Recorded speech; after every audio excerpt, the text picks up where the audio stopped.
నా పేరు భవిష్కశ్రీ. నేను భగవద్గీత శ్లోకాలు చెప్తున్నాను. ఓం శ్రీకృష్ణ పరబ్రహ్మే నమః. శ్రీమద్భగవద్గీత అథ ప్రథమోऽధ్యాయः.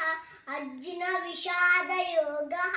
ధృతరాష్ట్ర ఉవాచ శ్లోకస్ ధర్మక్షేత్రే కురుక్షేత్రే సమవేత యుయుత్సవః మామక పాండవశ్చైవ.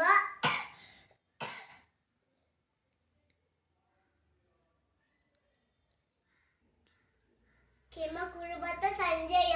संजय उवाच दृष्ट्वा तु पाण्डवानीकं यूढं दुर्योधन हस्तदा आचार्यमुपसंगम्य राजा वचनमब्रवीत्. पश्येतां पाण्डुपुत्राणाम् आचार्य महतीं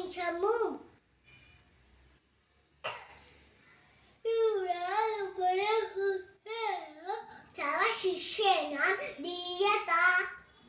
अत्र सूर महेश्वास भीमार्जुन समायुधि युयुधान विराटश्च द्रुपदश्च महारथः.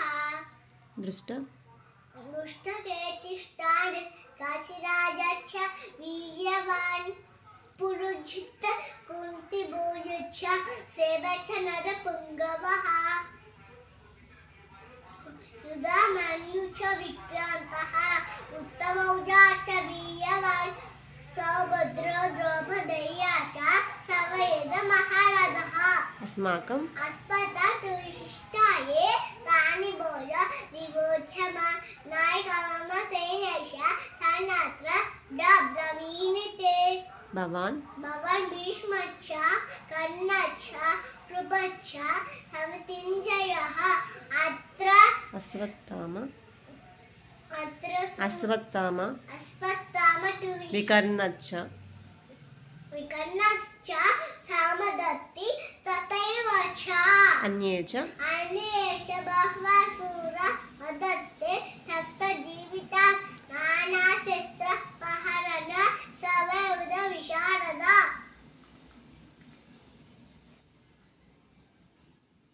अयनेश च सर्वेश यदबाहमनिस्तः भीष्ममेवाभिरक्षन्तु भवन्तः सवयेद्वः.